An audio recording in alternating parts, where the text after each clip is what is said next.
ఒకడంటాడు కొండకి నడిచొస్తానంటాడు, ఒకడంటాడు స్వామి మీ హుండీలో 5 రూపాయలు వేస్తానంటాడు. ఇప్పుడు వీటిని మొక్కులు అంటారు. మొక్కు అన్న మాట మీరు జాగ్రత్తగా గమనించాలి.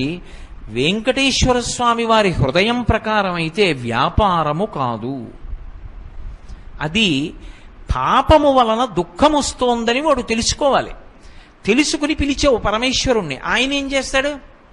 నేను ఆదుకోకపోతే ఎవరు ఆదుకుంటారు లక్ష్మి? అందుకుని ఉంటాను ఈ కలియుగంలో వెంకటాచలం మీద.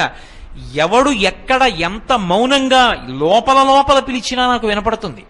నేను వింటాను, వాణ్ణి ఉద్ధరిస్తాను ఆపదలోంచి. వాడు నా మొక్కు తీరుస్తాడు. ఆ డబ్బు పట్టుకొచ్చి నా హుండీలో వేస్తాడు. నేనేం చేస్తానో తెలుసా? పరమధర్మాత్ముడు నన్ను చూడకుండా ఉండలేక, నాన్నగారిని చూడకుండా ఉండలేక వచ్చినటువంటి కొడుకులా, నన్ను చూడకుండా ఉండలేక వచ్చినటువంటి